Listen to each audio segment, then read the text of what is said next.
Tonight, we travel back to the silent sands of ancient Egypt, a land shaped not by battle cries or sudden conquests, but by the slow, patient rhythm of a Nile. As the river flowed northward, year after year, it left behind layers of rich black soil that allowed crops to grow, settlements to form, and cities to rise quietly from the desert. Imagine the soft breeze drifting across the dunes, carrying nothing but the distant rustle of reeds.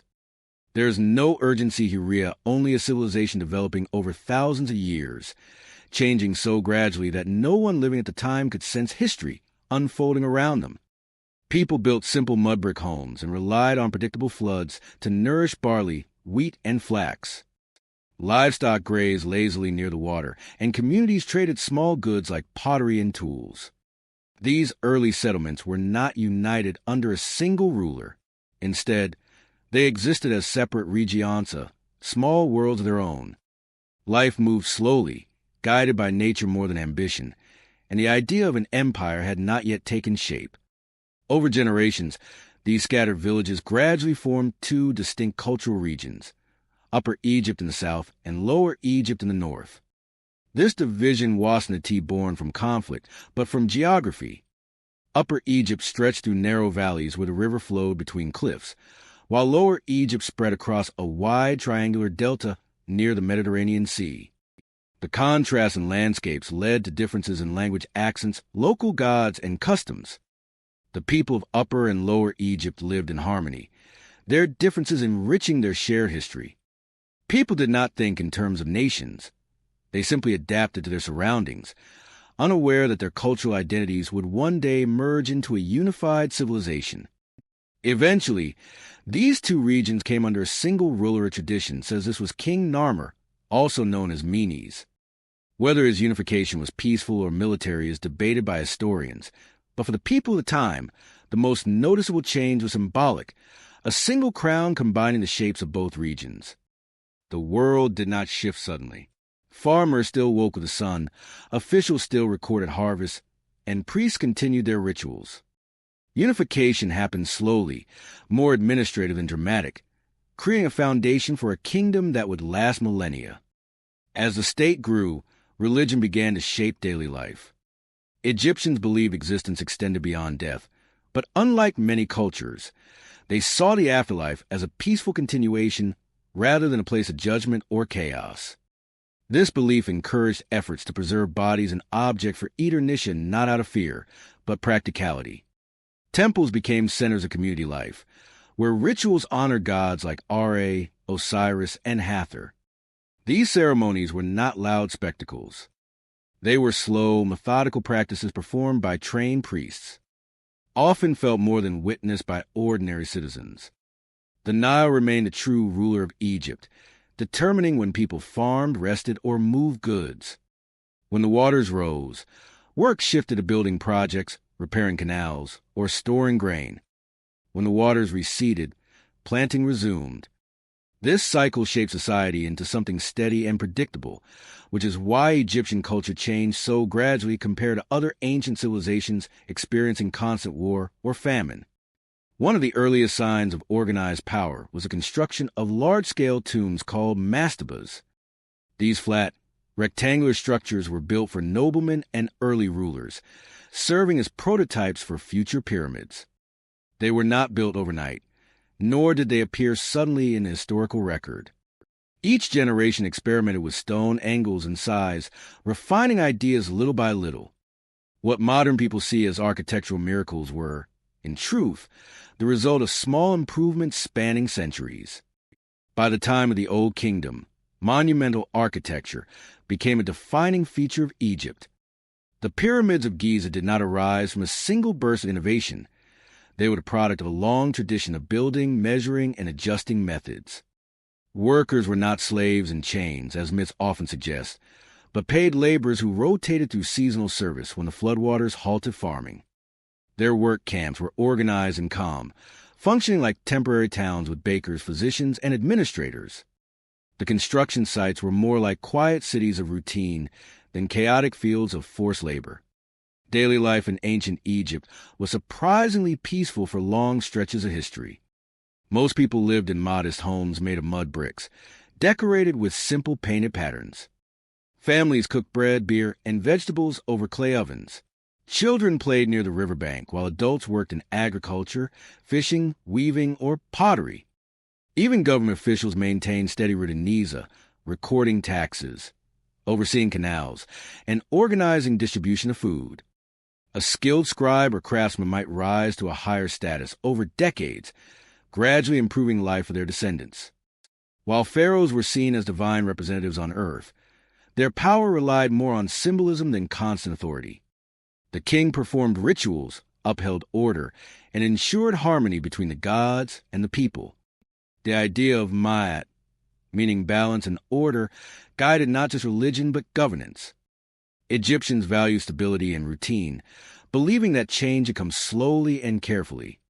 This mindset explains why their culture remained consistent for thousands of years that innovation existed, but always with respect for tradition, creating a sense of timelessness that still fascinates the world today.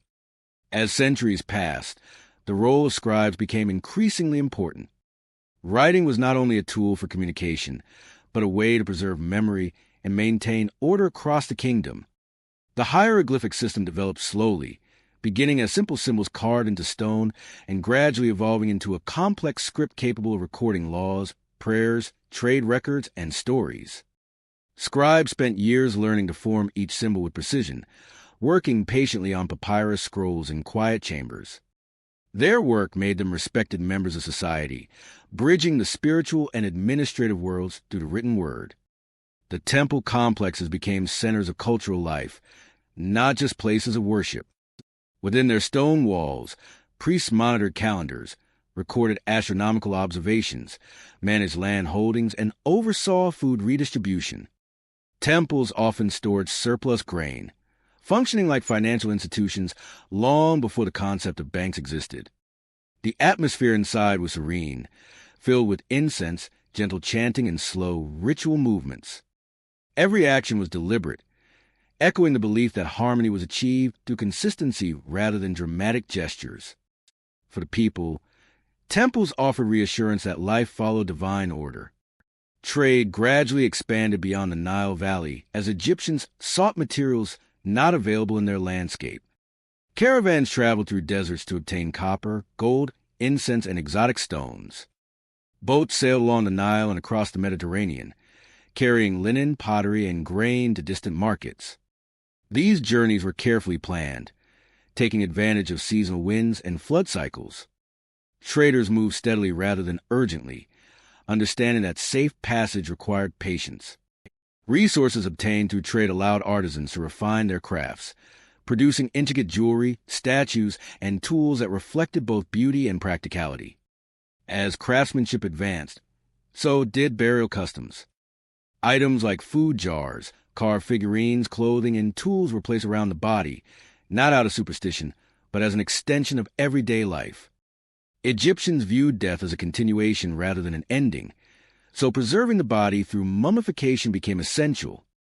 The process took weeks or months, performed slowly by trained specialists who removed moisture, treated skin with resins, and wrapped limbs in linen. This meticulous care reflected a culture deeply focused on preservation. Art in ancient Egypt served a purpose beyond decoration. Paintings and carvings followed strict conventions designed to maintain spiritual order rather than reflect realism. Figures were shown in profile to honor tradition, not because artists lacked skill. Scenes depicted agriculture, hunting, family gatherings, and religious rituals, activities meant to provide comfort in the afterlife. Colors held symbolic meanings rather than aesthetic ones.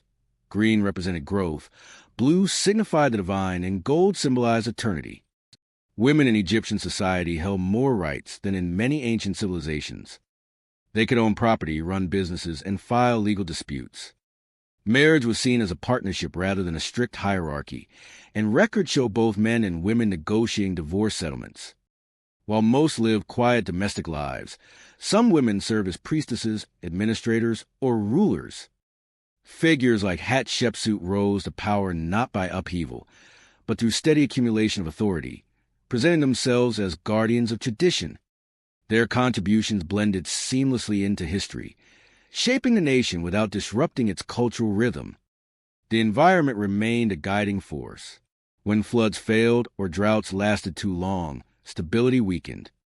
One such period marked the end of the Old Kingdom, when local governors began asserting more power due to declining central control. These shifts were gradual, happening over generations rather than abrupt conflict. Eventually, Egypt entered a phase of decentralization, often called the First Intermediate Period. Life continued. Farmers still planted crops. Scribes still kept records. But unity dissolved quietly, replaced by a patchwork of regional rulers. History often remembers empires through their battles, yet Egypt transitioned between eras through slow political drift. Reunification came with the rise of the Middle Kingdom, a period defined by renewed order, improved irrigation systems, and expanded trade routes. Kings focused on practical governance, sending expeditions to mines, building fortifications along borders, and improving communication throughout the valley. Literature flourished, producing thoughtful texts about morality, leadership, and daily life. This era carried a tone of modest confidence rather than grand ambition. Instead of glorifying conquests, writers reflected on wisdom, caution, and human nature. These writings remained influential for centuries, preserved in careful script by generations of scribes. During the Middle Kingdom, Egypt expanded south into Nubia to secure access to gold and valuable resources. The interactions between the two regions were complex of part trade, part conflict, part cultural exchange. Nubian soldiers served in Egyptian armies, and Egyptian goods flowed into Nubian markets. Nothing about this expansion happened swiftly. Forts, trade routes, and settlements appeared slowly along the Nile, marking centuries of interaction rather than sudden domination. Civilization advanced through steady movement, like the river itself. Toward the end of this era, internal struggles and external pressures once again weakened central authority, opening the way for foreign groups to settle in northern Egypt. These newcomers, known as the Hyksos, brought new technologies such as the horse and chariot. Their rise to power was not a dramatic invasion, but a gradual accumulation of influence. They integrated with local customs, adopted Egyptian titles, and ruled parts of the Delta, while native Egyptians maintained control in the south. Even during times of foreign rule, daily life remained familiar. Agriculture continued. Temples operated and culture endured. Eventually, rulers from southern Egypt gathered enough strength to drive the Hyksos from power, restoring unity and marking the beginning of a new kingdom. This period is often remembered for military expansion, but it is important to understand that much of this growth occurred slowly through administrative planning, diplomacy, and logistical support.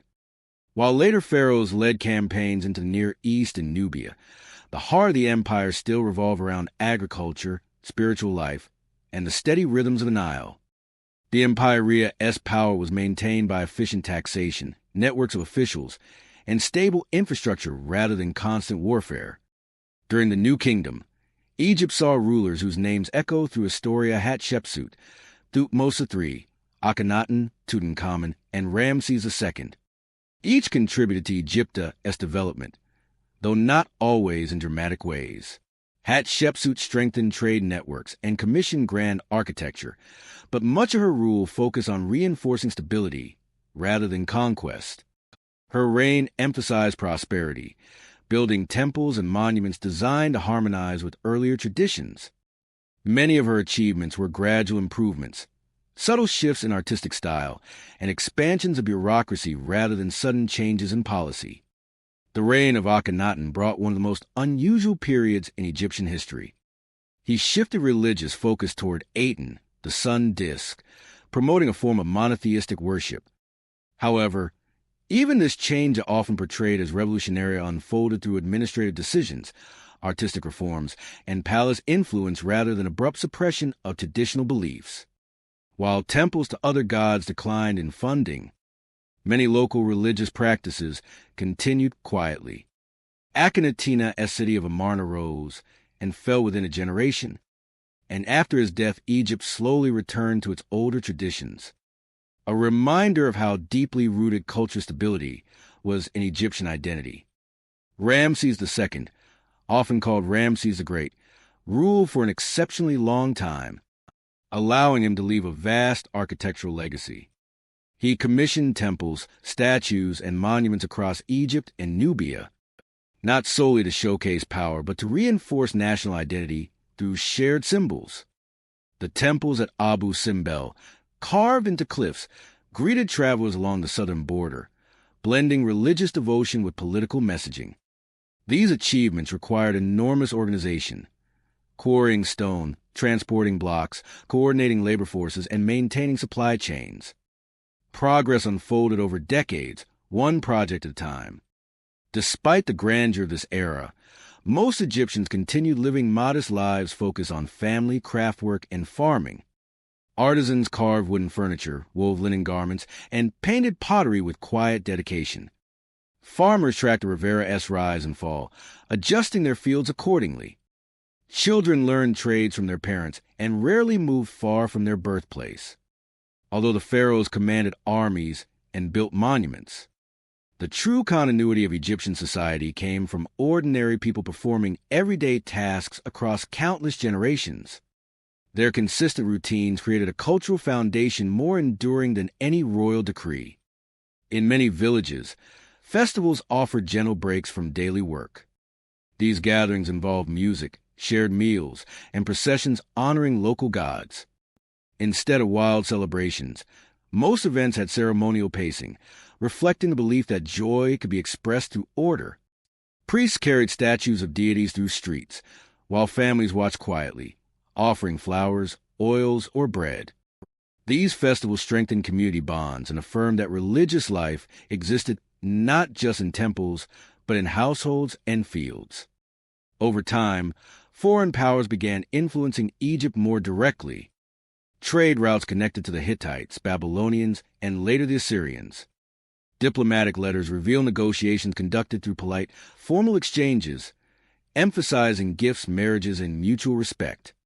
Even when tensions rose, conflicts often resolved through treaties rather than continuous warfare. The famous treaty between Ramses II and the Hittite Empire is one of the earliest recorded peace agreements in history, carved onto stone inscriptions.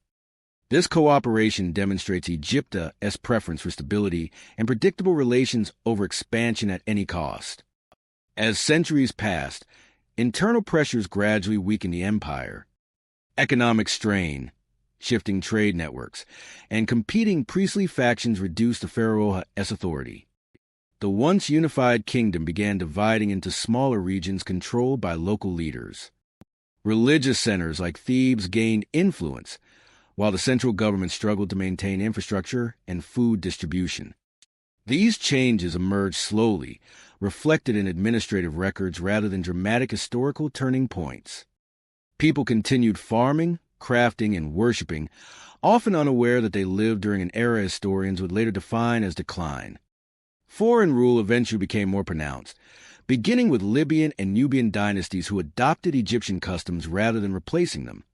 They built temples, honored Egyptian gods, and preserved traditional art styles. Instead of erasing culture, these rulers participated in it, revealing how adaptable and inviting Egyptian civilization had become. Later, Persian forces gained control, introducing new administrative techniques, while allowing local customs to persist. Instead of erasing culture, these rulers participated in it, revealing how adaptable and inviting Egyptian civilization had become. Each phase of foreign rule layered new influences onto the culture without fundamentally destroying its identity. When Alexander the Great arrived, his conquest brought Egypt into the Hellenistic world. After Alexander's death, his general Ptolemy established a dynasty that blended Greek and Egyptian traditions. Greek became the language of administration, while Egyptian religion continued to thrive.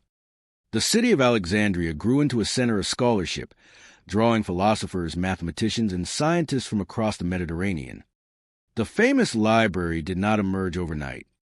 It expanded through decades of collecting texts, translating knowledge, and supporting academic life. Its destruction, too, was a slow process across multiple eras, not a single catastrophic event. The Ptolemaic era ended with the rule of Cleopatra VII, whose reign is often romanticized in popular culture. In reality, her leadership focused on diplomacy, economic reform, and maintaining stability in a world dominated by Roman power. Though remembered through dramatic tales, much of her governance involved negotiating alliances, managing resources, and upholding Egyptian traditions. Her death marked the transition to Roman control, bringing Egypt fully into an expanding empire. Under Rome, Egypt served as a crucial grain supplier, its fertile land sustaining populations far beyond its borders. Through Roman rule, Egyptian culture persisted in temples, farming practices, and local traditions. Over time, new religions spread, and older beliefs faded not through sudden bans, but through gradual changes in community life. Christianity grew slowly across villages, eventually becoming dominant. Temples were repurposed, festivals adapted, and artistic styles shifted. By the time ancient hieroglyphs fell out of common use, most Egyptians did not realize they were witnessing the end of an era. The past became layered beneath daily life, preserved in stone yet forgotten in speech. As centuries passed under Roman administration, Egypt evolved from a proud, independent civilization into a provincial center of commerce.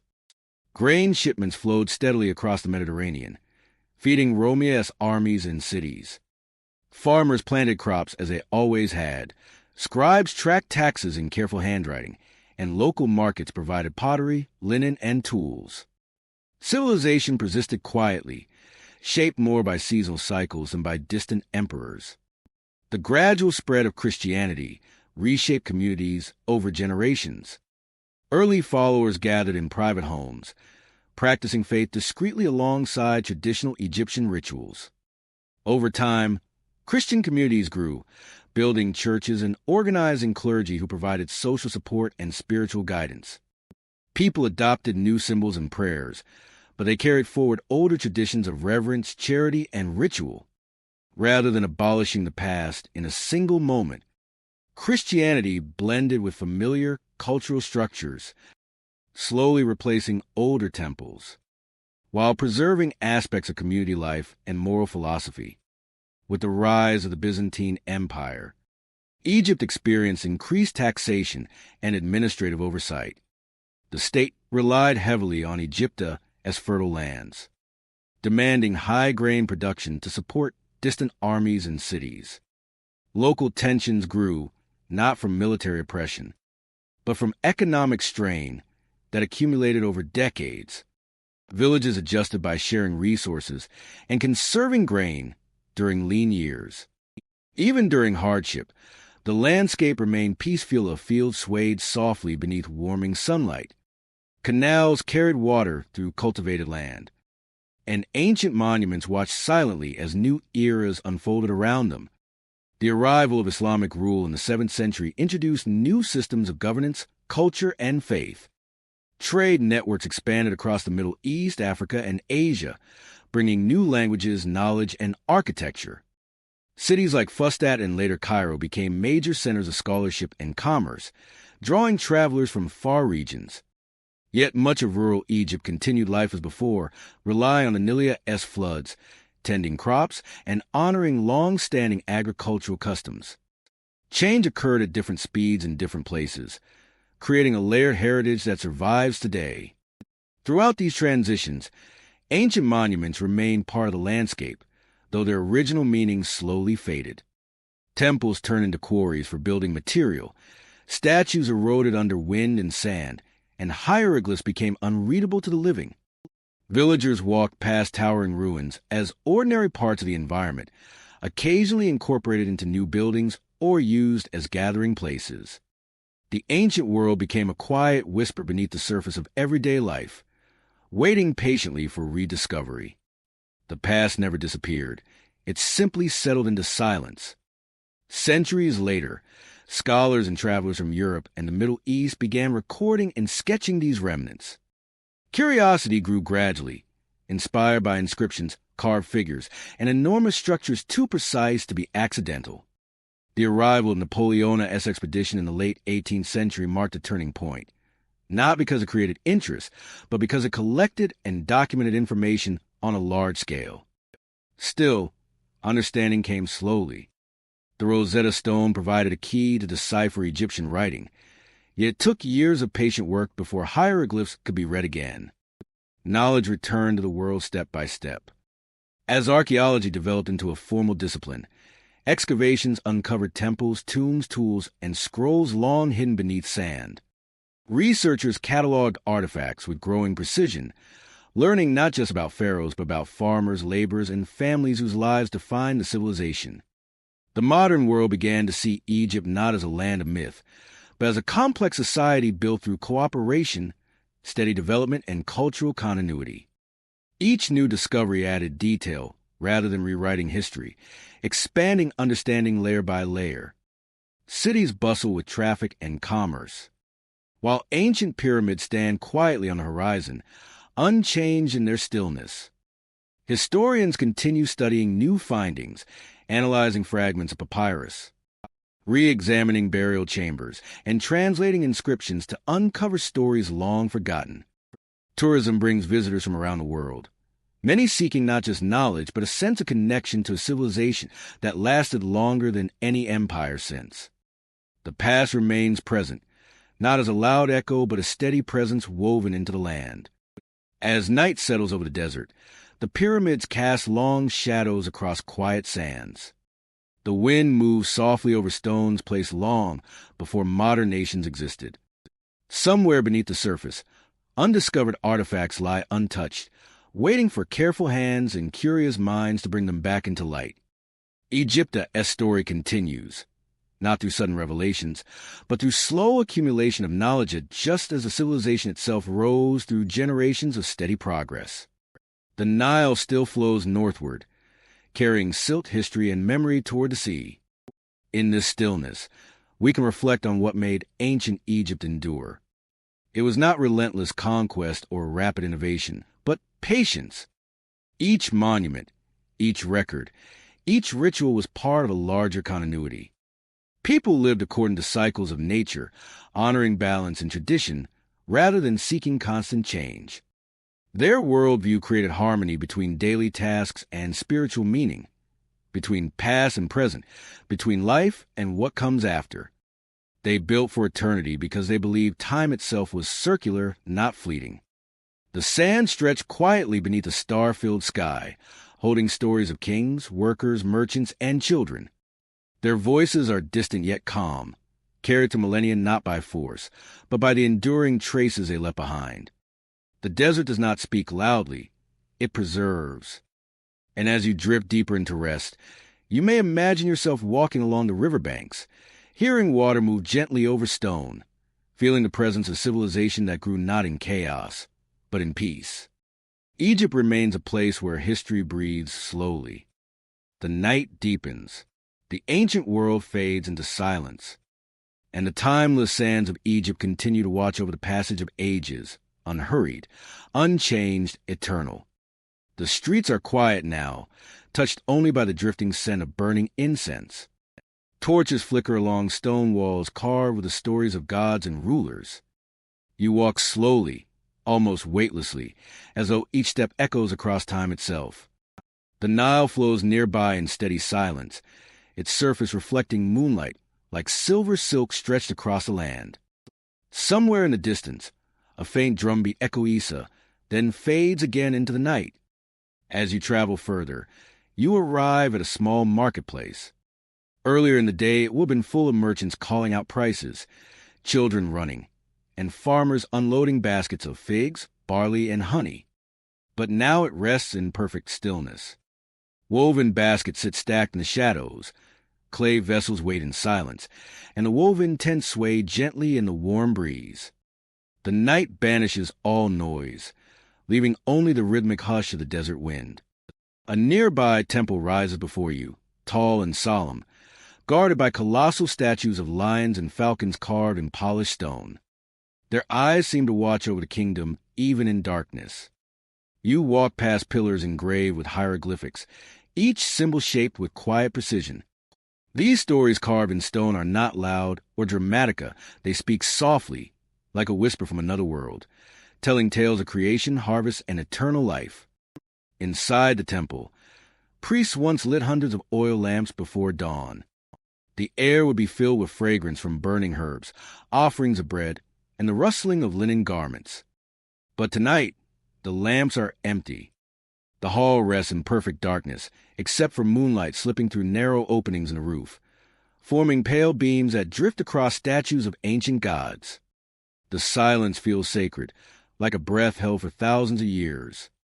You continue walking deeper into the temple until you reach a chamber where golden shrines once protected sacred scrolls. Time has erased much, but faint traces remain of scratches in stone, faded pigment on walls, worn grooves where countless hands once touched. You run your fingers slowly along the wall, feeling the cool surface, imagining the centuries that passed while the stone stood unchanged. Outside again, the night sky stretches endlessly. Stars shine so brightly that the sky looks like a textured quilt of shimmering dust. Ancient astronomers once stood here too, gazing upward, mapping constellations, and believing the heavens were a gateway to divine realms. You inhale the warm desert air and let the stillness wash over you.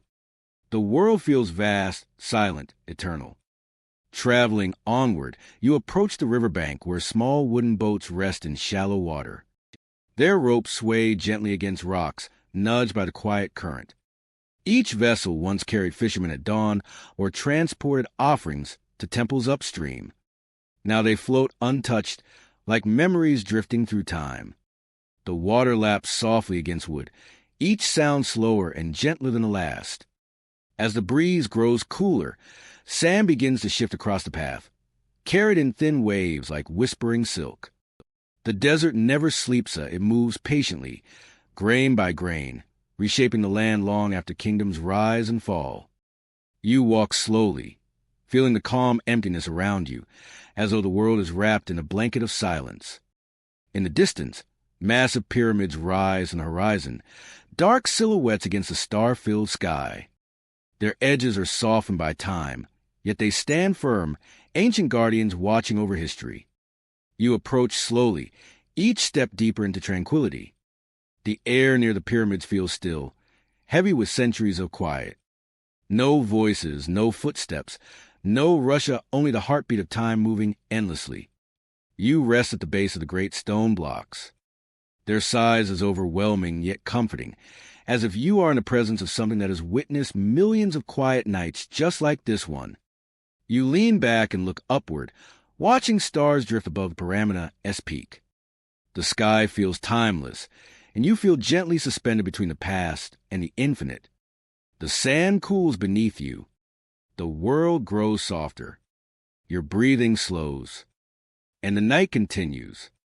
A faint breeze passes over the desert floor, carrying with it the distant scent of lotus blossoms from gardens along the Nile. These royal gardens once flourished behind high stone walls, tended by workers who rose before sunrise to water papyrus plants, prune date palms, and gather fresh petals for ceremonial offerings. Now, in the quiet of night, the gardens lie still. Leaves barely move and flowers rest in gentle darkness, waiting for dawn to unfold them again. You rise slowly and walk toward a stone pathway leading away from the pyramids. The surface beneath your feet is uneven, worn smooth by countless travelers who walked this land long before you. Chariots once rolled across the same route, wheels rattling loudly against stone, but the echoes of that noise have dissolved into history. The path now holds only silencia, a peaceful reminder of journeys long completed. As you continue forward, you reach a small workers of Alaja, humble homes built from sun-dried bricks. These were the homes of builders, farmers, scribes, and artisans. In the daylight, they would have been alive with conversation, the pounding of tools, and the warmth of shared meals. But tonight, smoke no longer curls from the hearths. The woven mats where families once sat together now lie undisturbed. The village seems to exhale slowly as the world drifts into deeper rest. Inside one of the homes, you find jars sealed with clay lids, storing grain from past harvests. On a low table, a reed pen lies beside a piece of linen where someone once practiced hieroglyphs. The symbols are simple but elegant, small marks of someone learning to write in a world where knowledge was precious and not easily given. You trace the lines gently, imagining the quiet concentration of a young scribe, illuminated by a flickering oil lamp. Outside, far across the dunes, soft waves of golden sand roll under the moonlight. Each dune curves naturally, sculpted by winds that have traveled for ages. There is no rush, no forcia, only steady movement shaped by time. You pause to listen, though there is no sound except the occasional whisper of shifting grains. The scribe's hand moves, and the final symbol takes shape as the desert night closes in. The deserta-esque rhythm is slow, ancient, and calming. It invites your breath to match its pace. Soon you reach an ancient road lined with broken stone markers. These stones once guided travelers across long distances, pointing toward temples, cities, and oases hidden deep within the wilderness. Some stones have fallen. Others stand crooked, half-buried. But they still point onward, patient and unmoving. You follow them, not with urgency, but with gentle curiosity, letting the journey unfold naturally. The horizon glows faintly with starlight reflected off distant waters. You approach a quiet harbor along the Nile, where larger boats sleep beside wooden docks. Their sails are rolled tightly, ropes wrapped neatly along beams, resting after long journeys carrying papyrus, minerals, grain, and people. In ancient times, dock workers shouted instructions, and animals brayed loudly as goods were unloaded. Nearby, a stone shrine stands overlooking the river. Its walls are carved with symbols of rebirth, life, and protection. Offerings once filled its basia bread, figs, small carved statues, bracelets of blue and gold. Most offerings have long since vanished, but faint marks remain, shadows of objects that held meaning to people who sought guidance and comfort. The night deepens, and the sky shifts slowly as constellations move overhead. You lie back in the warm sand, letting your body sink slightly into the earth. Above you, stars shimmer like ancient fires burning across eternity. Each one tells a story older than kingdoms and temples, older than sand itself. You breathe in deeply, allow your mind to drift, carried by the steady silence of history. And as the world fades into stillness, the night continues to whisper. The moon begins its slow descent toward the western horizon, casting longer shadows across the sand. The desert takes on a cooler tone, shapes blurring into soft silhouettes. You rise and walk once more, moving with no destination, guided only by curiosity and the quiet pulse of the night. Ahead, you come upon an ancient observatory carved into stone.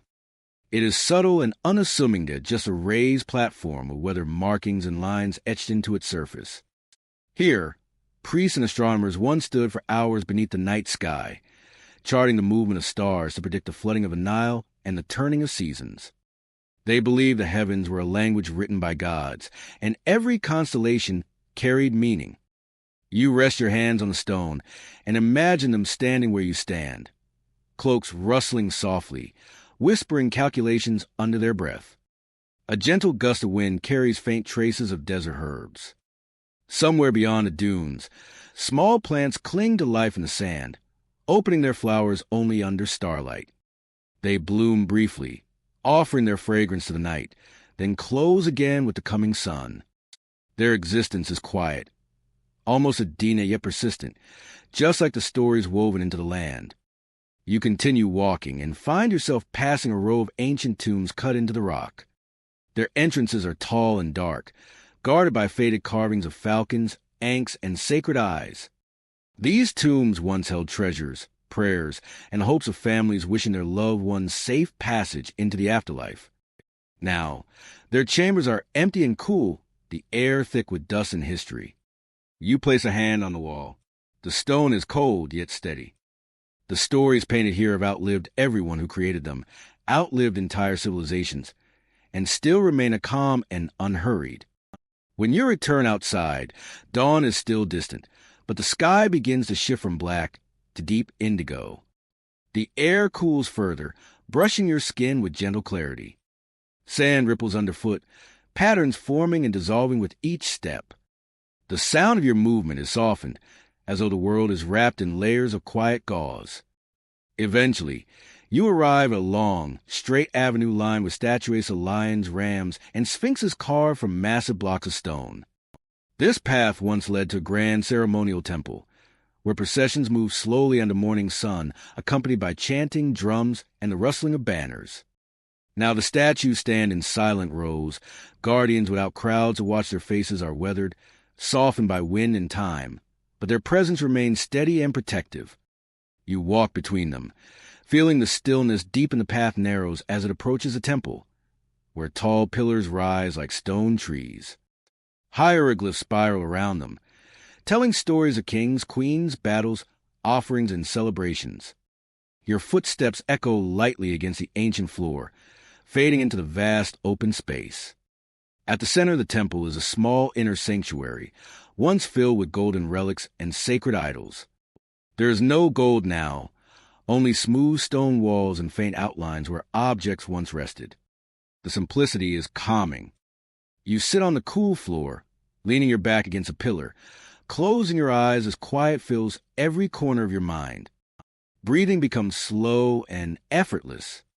Thoughts drift gently like sand carried by the wind. Nothing feels rushed. Nothing demands attention. The desert night holds you in its timeless embrace, and the ancient world continues to rest. When you open your eyes again, the horizon is still darker, and the journey continues. You rise softly, feeling as though you have been part of this place for centuries, not merely passing through it. The silence around you is complete and not empty, but full of quiet memories, echoes of lives once lived, prayers once whispered, footsteps once taken. The stones beneath your hands feel steady and ancient, a reminder that the world endures even in stillness. Beyond the temple, the path widens into open land where the desert stretches endlessly in every direction. The horizon is faint, blurred by drifting sand. You walk forward, each step slow and gentle, letting the cool air guide you. The sky above begins to soften from deep indigo to a shade of violet, hinting that dawn may arrive soon, though not yet.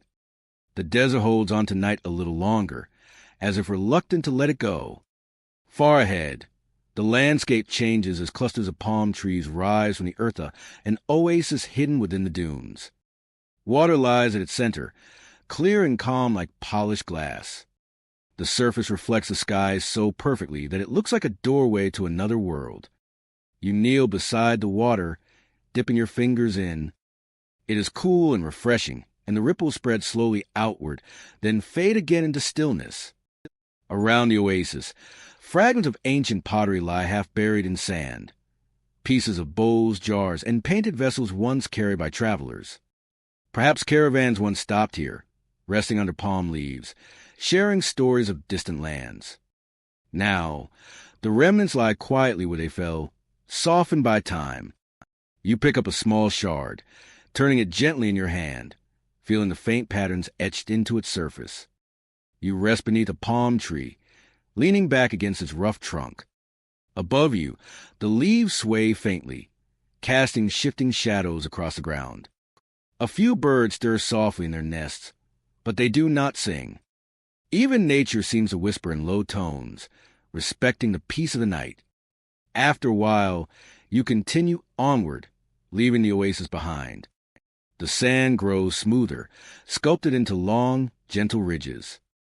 Each dune rises like a wave frozen in motion. You pause.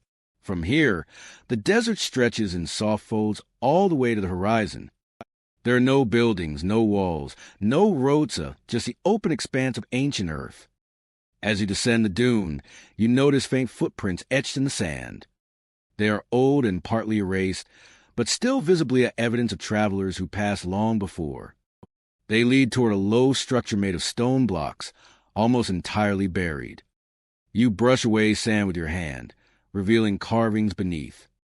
They depict simple scenes of farmers harvesting grain, children playing, animals grazing along the river. A quiet reminder that history is not only grand temples and kings, but also a small moment of ordinary life. You walk further and reach the remains of an ancient farmstead. Wooden beams have decayed and walls have collapsed, but the layout is still clear. A courtyard where animals once gathered. A shallow well where water was drawn. A shaded space where families might have eaten their meals after long days of work. You stand in the quiet ruins and imagine the soft murmurs of conversation, the clatter of pottery, the rustling of crops in the wind. All those sounds have faded over centuries, leaving only gentle silence. The world around you feels still, softened by time, untouched by haste. You move slowly, breathing in the cool air, allowing the calm to settle deeper into your body. The sky continues to lighten, but dawn still lingers at the edges, waiting patiently. And so you walk on, carried by the quiet rhythm of history. The night continues to unfold us softly, endlessly. The night continues to unfold us softly, endlessly. As you continue across the desert, the shifting sands gradually give way to a wider, flatter plain of stone. The ground beneath you grows smoother, worn by centuries of wind, as though polished by nature itself. The silence deepens, not because there is less sound, but because everything around you moves so gently that even the breeze seems to hesitate before speaking. Your footsteps fall softly, blending into the landscape without disturbing it. In the distance, a series of tall stone pillars rise from the earth isolated, weathered, and partially buried. Approaching them, you notice faint carvings etched into their surfaces, softened by time but still recognizable. Patterns of lotus petals, flowing lines of water, and depictions of celestial boats glide across the stone like echoes of forgotten beliefs. You raise your hand to touch one pillar, and the stone feels warm, holding the memory of countless sunrises. Beyond the pillars lies a vast courtyard made of broken masonry. Its edges form a near-perfect rectangle despite erosion, suggesting that once it was carefully measured and planned. In its center stands a circular stone platform, where priests may perform rituals at dawn or where travelers shared offerings before long journeys. Now, the courtyard is an open expanse of quiet space, where even the wind moves slowly, respecting the stillness.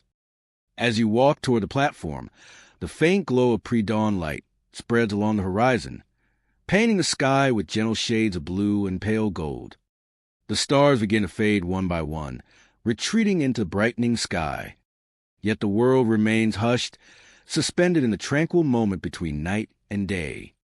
You sit upon the platform, closing your eyes, listening to the distant whisper of sand shifting across stone. After resting a while, you rise and continue walking along a narrow trail that winds through shallow rocky hills. These paths were once traveled by traders carrying precious minerals from quarries far to the east. Their caravans stretched across the landscape, moving slowly, guided by starlight and the rhythm of hoofbeats. Now, only weathered grooves remain in the stone, faint trails left behind by wheels and feet long gone. You follow the path until it leads to a higher ridge. From the top, the land opens into another vallea, this one filled with large abandoned quarries. The walls are sharply cut, revealing layers of stone that once supplied temples, tombs, and statues. Tools marks still run across the surface, lines carved by human hands thousands of years ago. You run your fingers along the grooves, imagining workers shaping massive blocks under the rising sun, their voices blending with the chipping of stone. At the edge of the quarry rests a fallen block, never transported. It lies perfectly squared, waiting for a purpose that never came. Time has buried part of it under blowing sand, and small plants grow along its base. It feels peaceful, as though it has accepted its place in history, not as part of a monument, but as a silent witness to the passing of ages. From the quarries, the land slopes downward toward another stretch of desert. In the far distance, faint structures appear as clusters of ruins nearly swallowed by dunes. You walk toward them, step by unhurried step, taking an immense stillness around you.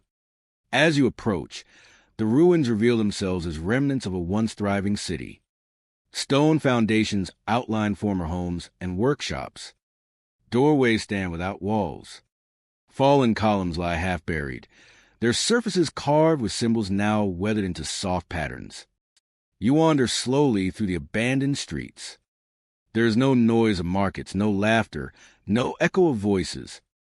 Only wind drifting between stones, carrying grains of sand through open doorways like gentle waves. Every corner feels frozen in quiet time, as though the city chose rest as its final state. You pause at a large plaza, where statues once stood on pedestals. Most have crumbled, but fragments remain on an intricately carved wing, the curve of Liona S. mane, the smooth edge of a human arm. You place your hand on a piece of stone that once formed part of a Kinga S face. Now it is simply a shape softened by nature, no longer a symbol of power, only a peaceful remnant blending into the earth. You breathe slowly, deeply, letting the calm seep into your thoughts. The ancient world rests around you, and you rest with it. The journey continues, unhurried, eternal. You leave the plaza behind and continue along what was once the main road of the city. The ground beneath your feet is paved with large rectangular stones, some cracked, some tilted where the earth has shifted beneath them. Time has softened the edges, leaving the path smooth and rounded. You walk slowly, feeling the weight of history beneath each step, but the world remains calm and dreamlike, without urgency. On either side of the road, remnants of buildings rise like fragile silhouettes. Some walls stand waist-high, others stretch taller, reaching toward the sky but missing their roofs. The stone is faded to gentle earth Tonisa's sandstone pinks, deep browns, pale golds blending seamlessly with the surrounding dunes. You imagine these streets once filled with artisans shaping pottery, bakers preparing bread at dawn, children running between stalls. Now, those scenes exist only as faint impressions, quiet and resting beneath the surface of time. You make your way toward a large rectangular structure at the edge of the ruined city. Its entrance is framed by two towering columns, cracked and open to the sky. This building may once have been a gathering hall, a market, or a court where community decisions were made. Inside, the floor is smooth, covered with sand that forms soft ripples across the stone. You walk through the empty chamber, your footsteps slow and soft, each sound swallowed gently by the stillness. Here, even silence has depth layered across centuries like drifting dust. Beyond the hall, the land slopes down toward a shallow valley where stone channels run in long straight lines. These channels were once part of an irrigation system that carried precious water across fields and gardens. Though dry now, they still form pathways etched into the earth. You follow one, tracing its path with your eyes, imagining streams flowing gently toward crops under the early sun. As you continue walking, the ruins grow sparser, scattered like fading thoughts. A broken archway stands alone against the pale sky, worn smooth by winds. A cluster of stone jars rests beside a collapsed wall, their surfaces chipped yet still holding their shape. The road eventually leads you out of the city, back into open desert. The sands stretch endlessly once more, smooth and untouched. You walk along a small ridge where dunes roll like waves, each rise revealing another stretch of soft golden hills. The world feels infinite yet gentle. Your mind drifts, thoughts dissolving into the openness. Far ahead, the silhouette of a lone obelisk appears. It stands tall and solitary, carved from a single massive stone. Its surface is worn, yet faint inscriptions remain near the base. The symbols speak of a name, a dedication, a story once told to honor someone long forgotten. Now the obelisk stands not as a monument to memory, but as a serene anchor in the stillness of the desert. You sit at its base, leaning back and gazing at the horizon. The sky is now a soft gradient of pale silver and blue. Stars fade slowly, but the sun has not yet risen. This momenta just before dawn feels suspended, as though the world is holding a gentle breath. You match your breath to that rhythm, slow, steady, effortless. You close your eyes for a moment. The sand beneath you is cool. The air is soft and wide. The ancient world rests, and so do you. When you open your eyes again, the landscape has not changed, yet feels lighter as if preparing for morning. The night lingers, calm and quiet, stretching itself just a little longer. The journey continues, silent and soothing. You leave the plaza behind and continue along what was once the main road of the city. The ground beneath your feet is paved with large rectangular stones, some cracked, some tilted where the earth has shifted beneath them. Time has softened the edges, leaving the path smooth and rounded. On either side of the road, remnants of buildings rise like fragile silhouettes. Some walls stand waist-high, others stretch taller, reaching toward the sky but missing their roofs. The stone is faded to gentle earth Tunis's sandstone pinks, deep browns, pale golds blending seamlessly with the surrounding dunes. You imagine these streets once filled with artisans shaping pottery, bakers preparing bread at dawn, children running between stalls. Now, those scenes exist only as faint impressions, quiet and resting beneath the surface of time. You make your way toward a large rectangular structure at the edge of the ruined city. Its entrance is framed by two towering columns, cracked and open to the sky. This building may once have been a gathering hall, a market, or a court where community decisions were made. Inside, the floor is smooth, covered with sand that forms soft ripples across the stone. You walk through the empty chamber, your footsteps slow and soft, each sound swallowed gently by the stillness. Here, even silence has depth layered across centuries like drifting dust. Beyond the hall, the land slopes down toward a shallow valley where stone channels run in long straight lines. These channels were once part of an irrigation system that carried precious water across fields and gardens. Though dry now, they still form pathways etched into the earth. You follow one, tracing its path with your eyes, imagining streams flowing gently toward crops under the early sun. The structure is simple yet precise, a quiet monument to ordinary life and steady work. As you continue walking, the ruins grow sparser, scattered like fading thoughts. A broken archway stands alone against the pale sky, worn smooth by winds. A cluster of stone jars rest beside a collapsed wall, their surfaces chipped yet still holding their shape. Nothing here demands attention. Everything simply exists, unhurried, embraced by time. The road eventually leads you out of the city, back into open desert. The sands stretch endlessly once more, smooth and untouched. You walk along a small ridge where dunes roll like waves, each rise revealing another stretch of soft golden hills. The world feels infinite yet gentle. Your mind drifts, thoughts dissolving into the openness. Far ahead, the silhouette of a lone obelisk appears. It stands tall and solitary, carved from a single massive stone. Its surface is worn, yet faint inscriptions remain near the base. You approach quietly, running your fingers along the cool edges. The symbols speak of a name, a dedication, a story once told to honor someone long forgotten. Now the obelisk stands not as a monument to memory, but as a serene anchor in the stillness of the desert. This memento just before dawn feels suspended, as though the world is holding a gentle breath. You match your breath to that rhythm, slow, steady, effortless. You close your eyes for a moment. The sand beneath you is cool. The air is soft and wide. The night lingers, calm and quiet, stretching itself just a little longer. The journey continues, silent and soothing.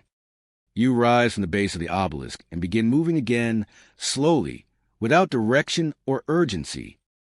The desert floor becomes smoother as you walk, the grains of sand growing finer, drifting in thin sheets across the earth.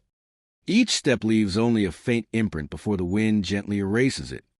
The world seems to move in slow rhythms of sand shifting, air whispering, time flowing like water. Ahead, you notice a cluster of low stone walls partially buried beneath dunes. As you approach, their shape becomes clearer remnants of an ancient storage depot or way station where travelers once paused to rest. Large flat stones lie scattered, perhaps once used as loading platforms or open workspaces. Near one wall, you find a carved stone bowl half filled with sand. Its surface is worn smooth by centuries of touch and weather. You brush the sand away and see faint engravings around the rimma's simple patterns of repeating waves and leaves, almost invisible now, like a memory fading softly. You continue onward, following a gentle slope downward. The sand grows cooler, shaded by a large rock formation ahead. The stone forms a natural shelter, a shallow cave carved by wind and time. Inside, the air is still, carrying a faint earthy scent. The walls are smooth and in places, ancient handprints appear dark pigments pressed into stone, left by people who once gathered here for warmth or refuge. You place your hand beside theirs, separated by thousands of years yet sharing the same quiet moment. Outside again, the horizon begins to pale with the earliest signs of daylight. The colors change slowly, layer by layer of first silver, then pale blue, then a soft golden glow faintly touching distant dunes. The stars fade gradually, as though drifting into sleep. The moon sinks low, brushing the edge of the earth before slipping away. As the light grows, you reach a ridge overlooking a wide plain where ancient caravans once traveled. The desert here is marked by faint trails so long, winding paths carved not by modern wheels but by countless footsteps, hooves, and sledges moving across the sands over centuries. These paths stretch outward in many directions, disappearing beyond the horizon.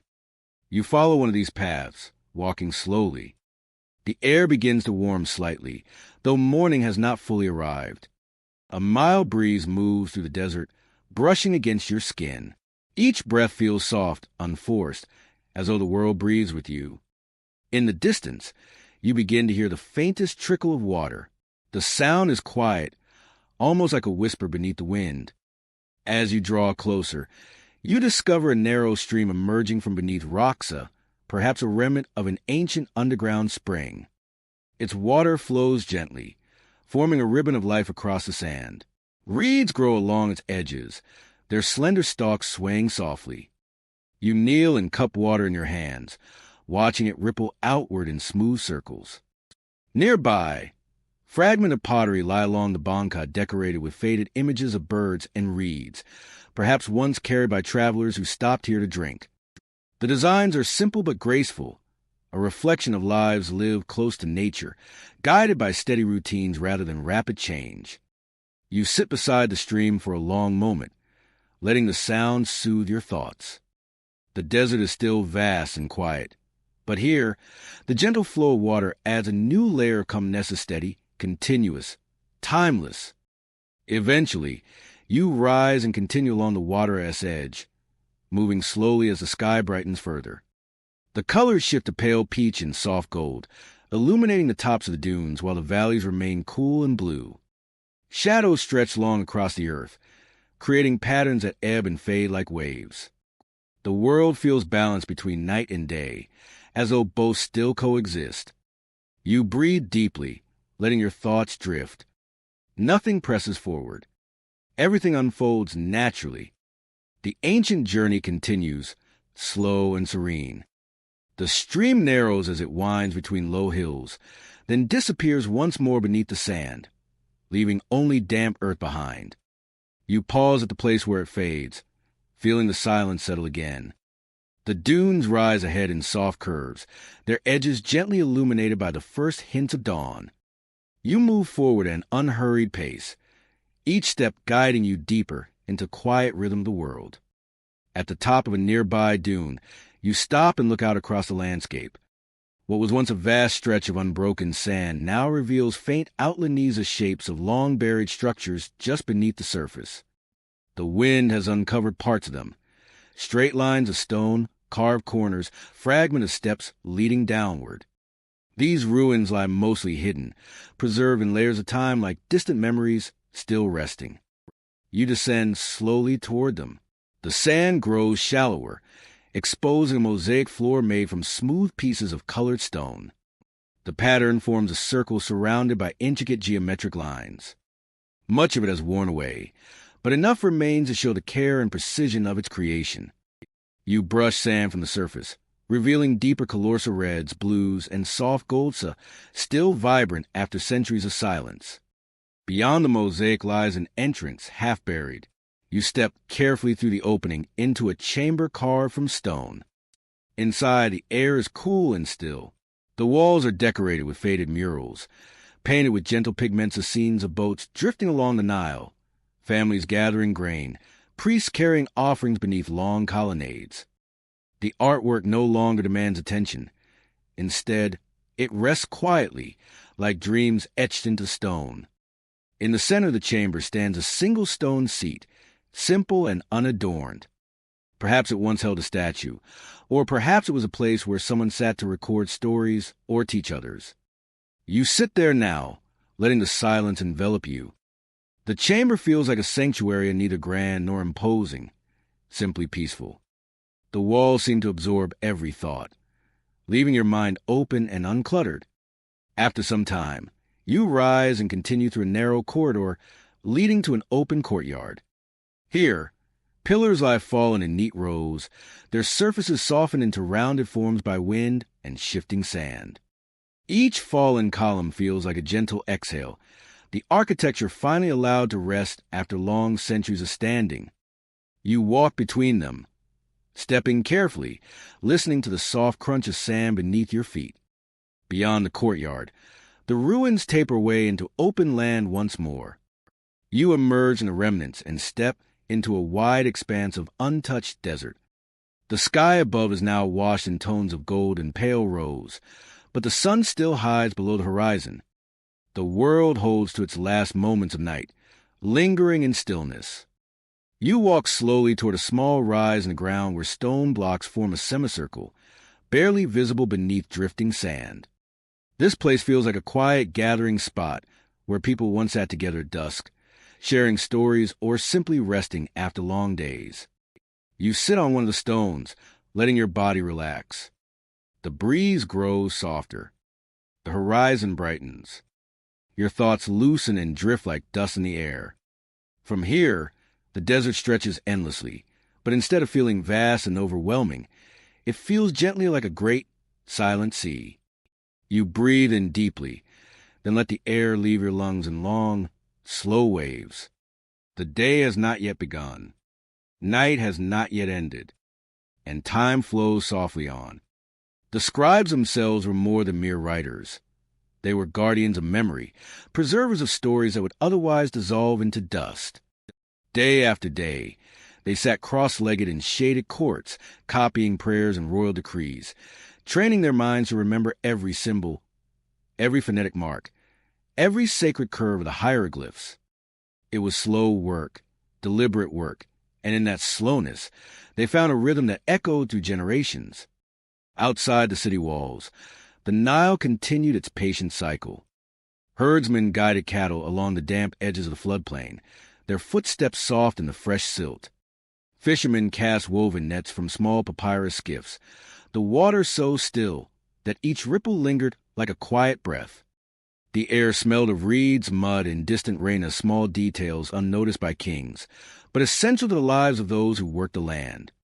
As dusk transitioned into night, settlements softened into silhouettes. Torches flickered along narrow alleys, illuminating clay ovens where women baked flatbread and spoke in soft voices, their conversations slipping into the warm air like incense. The city, so filled with life and movement during the day, became slow and hushed, as though the entire world was preparing to rest.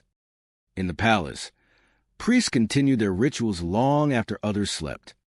They walked barefoot across polished stone, passing columns carved with lotus and papyrus capitals.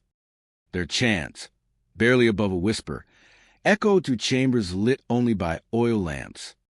Each syllable was believed to maintain order in the Universia, to keep chaos and darkness from returning. In this world, worship was not occasional. It was woven into every moment. Deep in the desert, far from cities and temples, a caravan moved slowly across the dunes. Camels carried salt, gemstones, incense, and rare goods that would eventually reach markets by the Nile. The desert wind shifted around them, leaving new dune shapes behind as the old ones vanished.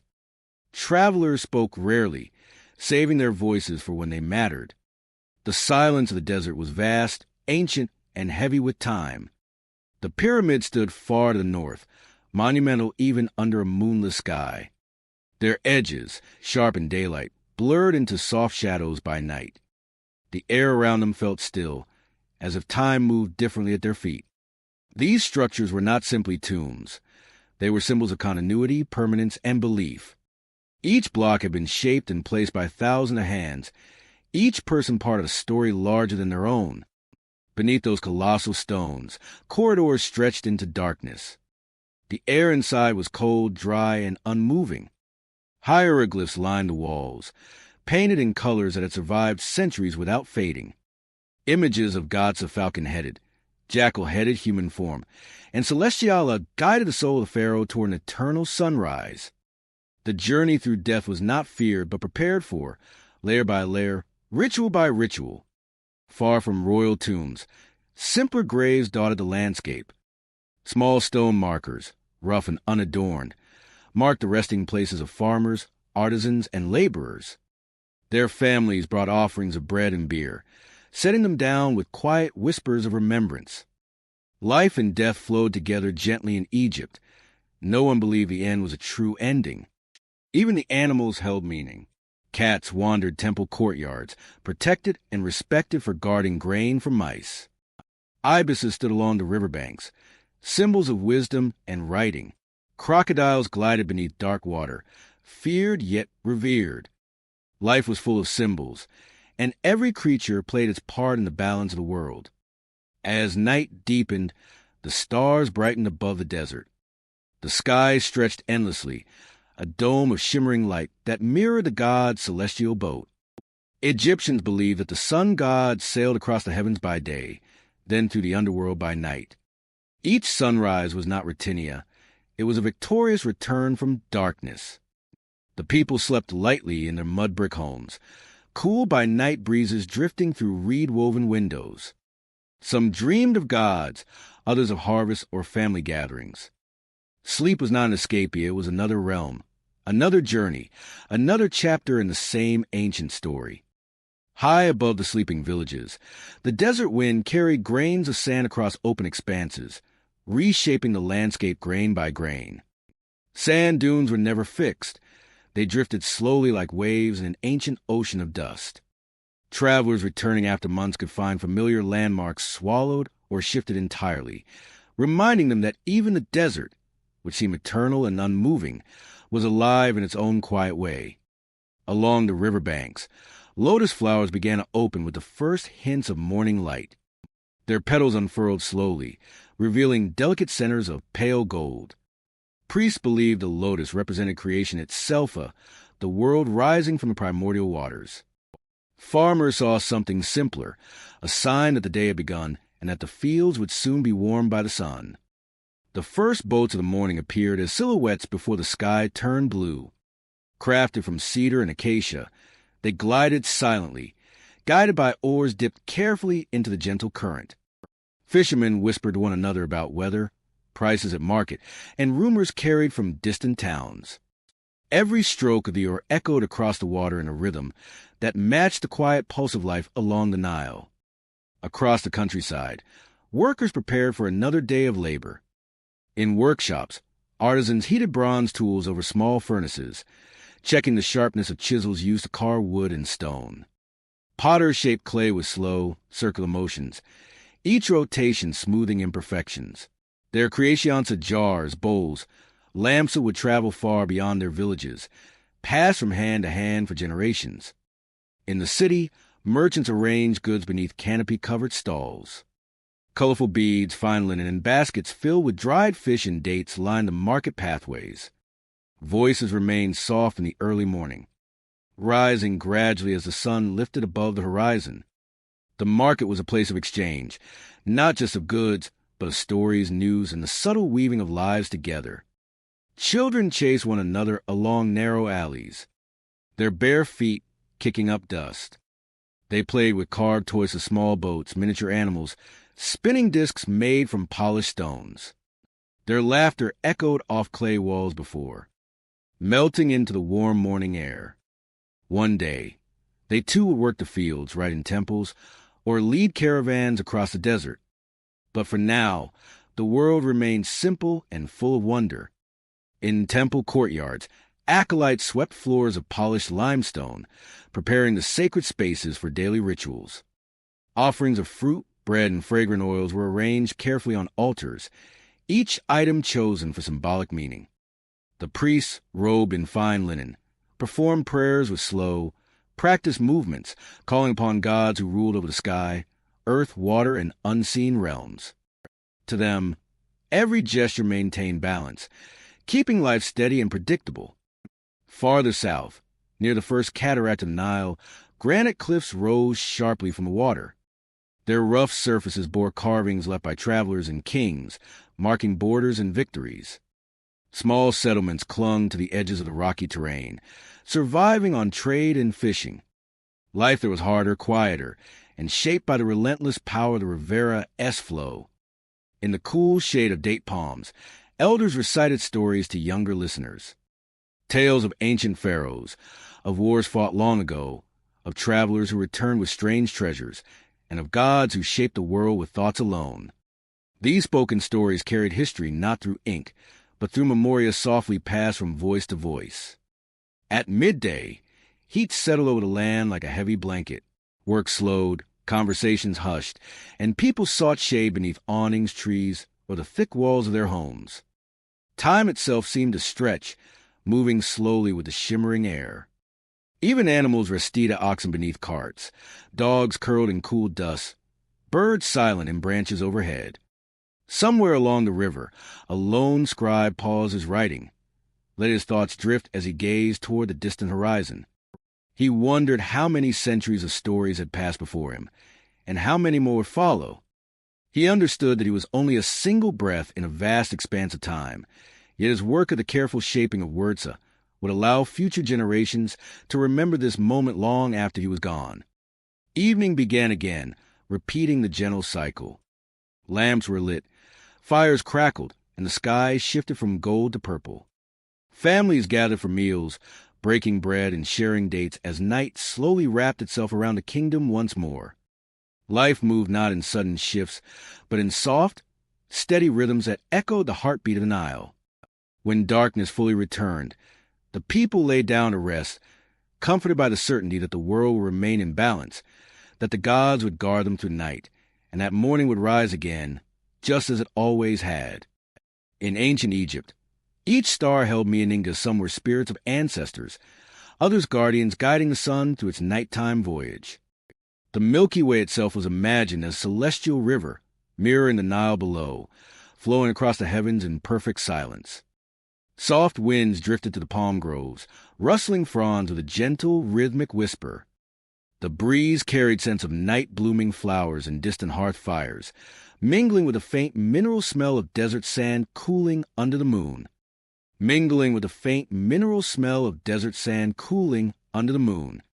Each sound was quiet, yet distinct to the slow creak of a wooden boat moored at the riverbank.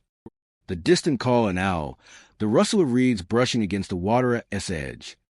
In small villages along the floodplain, families slept on rooftops, where open air brought relief from the lingering heat of the day. Adults rested in stillness, while children curled beneath woven blankets, dreaming of festivals, animals, or stories told by elders. Near the capital, guards walked slowly along the palace walls, spears in hand, armor reflecting faint moonlight. Their footsteps echoed against stone, steady and deliberate. They did not expect danger. Their presence was a ritual of protection, a reminder that even in times of peace, the kingdom remained watchful. Beyond the torches and carved gates, the royal chambers lay quiet, the pharaoh resting beneath linens embroidered in deep blues and gold.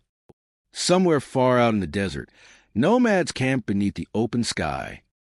Their fires crackled softly, surrounded by circles of stones to shield them from shifting winds. Camels dozed nearby, long necks folded, their silhouettes rising like small dunes. The travelers gazed upward, navigating by constellations older than any kingdom, trusting the stars to lead them to oases hidden beyond the horizon. Temple complexes, silent by night, seemed transformed under moonlight. Columns cast long shadows across paved courtyards. Statues appeared to watch from behind veils of silver light, and sacred pools reflected constellations with perfect clarity. It was believed that gods themselves walked these spaces in darkness, unseen, turning the silence into something holy. On the river, The water moved with patient continuity. Ripples glowed faintly where moonlight touched them, gliding downstream as though pulled by ancient intention. The Nile did not hurry. It flowed with purpose, carrying silt, life, and memory from distant lands to the delta and beyond. Even when no human eyes watched, the river remained Olivia, its journey endless. As dawn approached once more, the horizon brightened with a pale, cool glow. The last star faded, lingering only a moment before dissolving into morning light. Birds stirred in reeds, stretching wings and greeting the sun with soft calls. The cycle of life began again without urgency, as though guided by an ancient rhythm that needed no reminder. The sun rose slowly, as if lifting itself gently from the underworld. Golden light brushed across temples, illuminating hieroglyphs carved centuries before. It poured over fields, awakening crops that shimmered with dew. It warmed the faces of those who stepped into the morning with purposeful workers, merchants, priests, and children. Each sunrise marked a victory of order over chaos, of light over darkness, of life over stillness. As the new day unfolded, boats set out once again, sails catching the soft breeze. Markets prepared for another cycle of exchange. And far across the kingdom, life continued unbroken, timeless calm. In this land shaped by gods, guided by ancestors, and sustained by the Nile, time did not rush forward. It drifted like sand on the wind, like ripples on water, like the quiet breath of a sleeping world. The morning deepened into full daylight, revealing a kingdom already in motion. Fields stretched in orderly rows along the river, their soil dark and rich from recent flooding. Farmers guided wooden plows pulled by oxen, their movements slow and methodical. Water channels carved through the earth carried the Nilia-esque gift deep into the fields, nurturing barley, wheat, and lotus-filled ponds. Each step a worker took was guided by generations of knowledge passed quietly from parent to child, never rushed, never forgotten. In small workshops shaded from the sun, carpenters carved furniture from acacia wood. The sound of chisels tapping against timber echoed softly, never harsh, blending with the hum of daily life. They shaped beds, chests, and ceremonial chairs, each piece smoothed with sand and polished with oil until it gleamed. Their work moved at a measured pace of craftsmanship, valued more than speed, beauty valued more than novelty. Nearby, women prepared meals over slow-burning fires. Clay pots simmered with herbs, grains, and vegetables gathered from fields and gardens. They kneaded dough, flattened loaves, and placed them inside dome-shaped ovens, the air filling with accompanying aroma of fresh bread. As the day warmed further, fishermen returned to shore, drawing nets heavy with silver-scale fish. They cleaned their catch by the riverbank, placing some aside for family meals and trading the rest in town markets. Their hands moved instinctively, guided by years of repetition, each gesture smooth and unhurried. Their teachers watched closely, correcting small imperfections with patience. Lessons were quiet, built on repetition and discipline. Each student dreamed of one day serving the temples or the state, holding a position of respect earned through steady dedication. Knowledge was not rushed. It unfolded slowly, like the river at flood. At times, the city swelled with celebration of festivals honoring gods, ancestors, and the eternal cycles of seasons. But even celebration in Egypt carried a gentle rhythm. Musicians played harps and flutes, their melodies drifting across rooftops. Dancers moved like flowing water, their steps mirroring the natural world rather than defying it. People gathered not in chaos, but in harmony, forming processions that wound through streets toward temples adorned with offerings. Farther downriver, stone quarries buzzed with activity. Workers carved massive blocks used to build temples and tombs. The work required strength but also precision. A misplaced strike could ruin weeks of effort. Stone moved from quarry to river, then from river to construction sites, all with patient coordination. Even here, amid heavy labor, the pace remained deliberate. Stone moved from quarry to river, then from river to construction sites, all with patient coordination. Their armor gleamed beneath the sun, but battles were rare. More often, their duty was to ensure silence and safety, preserving the easy flow of life. As the sun drifted toward the horizon once again, the air cooled and shadows stretched across the land. People returned home with tired but peaceful steps. Children chased each other through narrow passageways, their laughter fading as families settled in for evening meals. Lamps were lit, casting warm orange light over woven mats and clay walls. Beyond city limits, the desert glowed under pink and orange skies. Distant mountains appeared as soft silhouettes, their jagged edges smoothed by dusk. The world seemed to exhale, releasing heat into the cooling night. When darkness finally fell, the stars returned unchanged, eternal, familiar. The people rested once more, their breaths steady, their dreams gentle, their lives flow in harmony with the eternal rhythm of a Nile. Under the starlit sky, the priesthood prepared for nightly rites that few ever witnessed. In sanctuaries hidden behind great doors and heavy curtains, sacred statues rested in chambers scented with oils and incense. Priests washed their hands in cool basins, wrapped themselves in finely woven linen, and moved with deliberate grace. Every gesture was measured, every word whispered. They believed that through these quiet rituals, they helped guide the sun god to the unseen realm, ensuring that dawn would return. Outside, along the riverbanks, the reeds swayed gently in the night breeze. Frogs hummed in distant pools, their voices forming a soft chorus that blended with the sound of flowing water. The Nilia's gentle current carried reflections of stars across its surface, as though the sky and river were speaking to each other in silent, ancient language. It was in these moments that Egypt felt suspended between worlds, a half in the realm of the living, half in the realm of myth. In rural homes, families rested close together. The walls of their houses, made from sun-dried mud bricks, held the warmth of the day, but slowly released it into the cool night air. A dog stirred occasionally, ears flicking at distant sounds, while cattle slept peacefully in nearby enclosures. The rhythm of domestic life played out quietly, unchanged for generations, offering comfort through its familiarity. Nomadic traders traveling beneath the moonlight stopped to rest at hidden wells known only to seasoned desert caravans. They lowered buckets into ancient stone shafts, pulling up water that had sustained travelers for centuries. Sitting in circles around low fires, they shared dates, flatbread, and slow-spoken stories of tales not meant to entertain, but to preserve memory. Their voices carried softly, quickly swallowed by the desert's vast silence. Far to the north, in the delta where the Nile split into many winding branches, marshes stirred with nocturnal life. Water birds rustled among tall grasses, while fish moved silently beneath the surface. Villagers there lived with the rhythm of tides and reeds rather than sand and stone. They built homes on raised platforms, harvesting papyrus for baskets, boats, and writing scrolls. Life was shaped by water in endless forms of gentle, shifting, nourishing. Meanwhile, high in the towers of fortified cities, watchmen gazed across the horizon.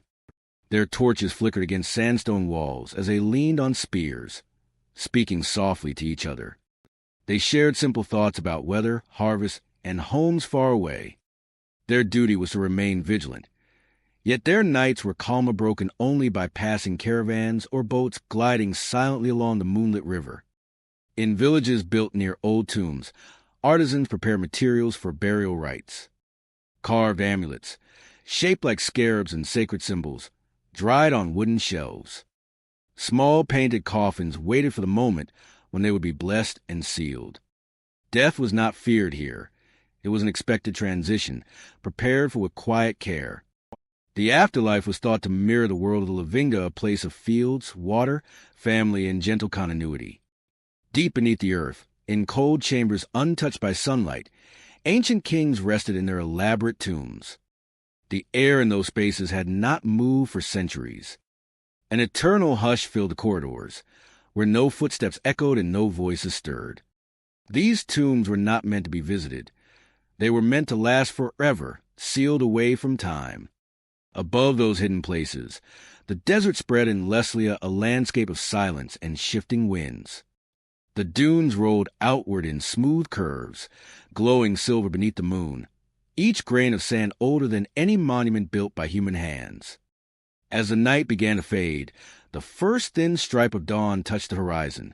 The sky lightened slowly, colors shifting from deep indigo to pale rose. Birds lifted their heads and began to sing, marking the return of day. The Nile shimmered once more beneath the Sunnah-S approach, and the people of Egypt stirred from sleep, ready to move again through familiar rhythms. The kingdom did not rush into waking. It rose gradually, as though guided by the same timeless flow that shaped its history. As dawn settled fully across the land, golden light washed over temple walls, revealing hieroglyphs carved with painstaking care. The symbols told stories of creation, kingship, celestial battles, and the endless cycle of life and death. Each carving was both art and memorial messages from ancestors to generations yet unborn. The rising sun made these symbols glow as though speaking again after a night of silence. Along the riverbanks, morning work resumed. Farmers waded into shallow irrigation channels, clearing debris with wooden tools while oxen stood calmly nearby, swishing their tails against the gathering flies. Women carried baskets balanced on their heads, filled with reeds, clay, or fresh produce. Their footsteps left gentle impressions in the wet earth, prints that would be washed away by the next flood, as if time itself erased the traces of daily life to make room for more. Boats with cloth sails drifted southward, guided by the steady current. Pilgrims traveling to sacred temples sat quietly aboard, their journeys more spiritual than physical. They carried small offerings of bundles of flowers, jars of oil, or food wrapped in woven cloth. Some whispered prayers under their breath. Others simply watched the river glide past, content in the silent company of the water. In the courtyards of grand estates, servants polished bronze vessels until they gleamed like small suns. They swept tiled floors, tended gardens filled with fragrant herbs, and prepared shaded areas where nobles would rest during the heat of midday. The wealth of these households did not shout. It expressed itself in calm abundance, in ordered gardens and the quiet hum of many hands working together. Scholars gathered in shaded chambers to discuss mathematics, astronomy, and the movement of stars. They charted seasons by observing constellations, predicting floods with surprising accuracy. Some believed knowledge was a gift from the gods. Others believed it was earned through long observation. They wrote their findings on scrolls, storing them carefully so that wisdom would survive long after their voices faded.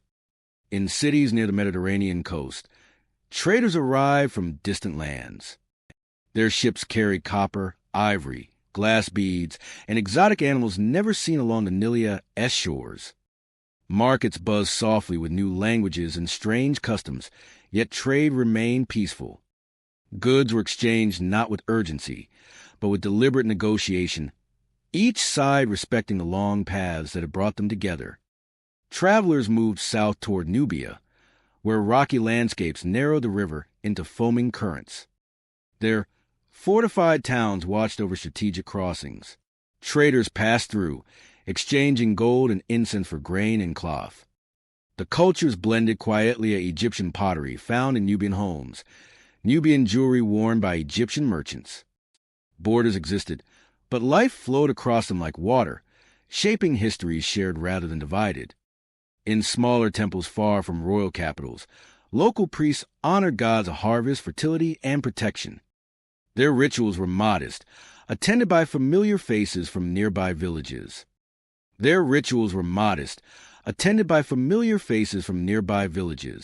Here, belief was woven into everyday needs: rain, healthy children, successful crops. These shrines stood not for grand ideology, but for the quiet assurance that life would continue. By afternoon, the land settled into stillness once more. Heat shimmered across fields, bending distant shapes into wavering mirages. Workers paused beneath shade, drinking cool water stored in clay jars. The world seemed to fall into silencia, not the silence of emptiness, but of calm endurance. Time stretches the way shadows stretched across sand, long and unbroken. Smoke rose from hearth fires, drifting lazily across rooftops. Families gathered close together, sharing simple meals seasoned with herbs, salt, and quiet gratitude. The day dissolved into dusk as naturally as breath dissolves into air. At the Horizon's edge, the sun sank behind distant dunes. The sky darkened with careful grace, and stars emerged one by one, each taking its familiar place. The constellations returned like ancient companions, steady and unchanged despite the passing of centuries. Night settled over the kingdom, soft and patient. And once more, the people of Egypt closed their eyes, surrendering themselves to dreams shaped by rivers, sand, and sky of the same dreams carried through countless generations. The first cool breath of night spread across the land like a gentle sigh. Homes built of mud brick released the heat they had absorbed through the day, their walls now cool to the touch. Lanterns glowed softly behind woven shutters, sending warm patterns of light onto the streets. Families rested on rooftops beneath open skies, speaking in quiet tones before drifting into sleep. Their voices blended into the night like distant waves. In the palace, attendants moved silently through halls lined with polished stone. They adjusted linens, extinguished torches, and prepared chambers for the stillness of night. The pharaoh, though far removed from the lives of ordinary citizens, slept beneath the same stars and breathed the same night air. The belief that kings were divine did not isolate them from a natural world. It tied them more closely to it, as guardians of balance between earth and sky.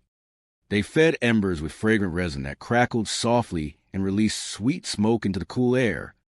Temples by night became realms of shadow and flickering light, where statues loomed like watchful guardians and carved pillars stretched upward like trees in a stone forest. The night belonged to gods, but the priests served as gentle intermediaries.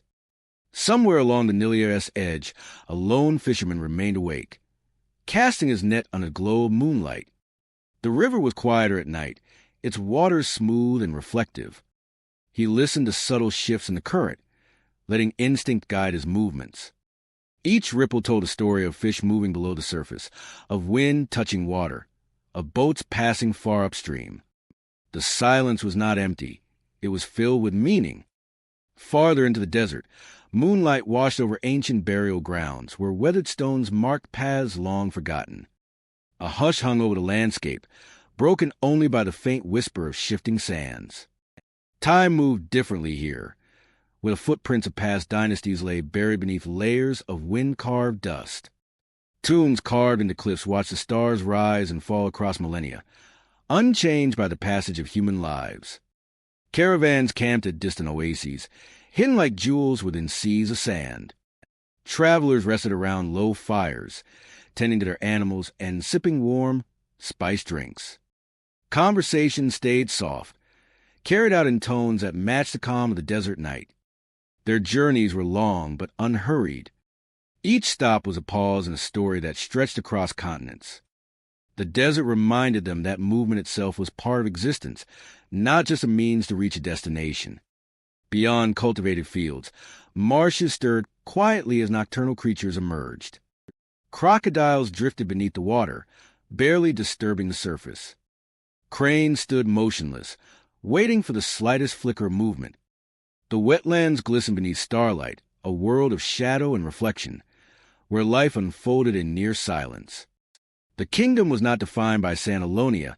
It was a tapestry of land, water, and fertile soil. The people believed that during these hours, the soul of the sun god traversed the underworld, facing unseen challenges before rising anew.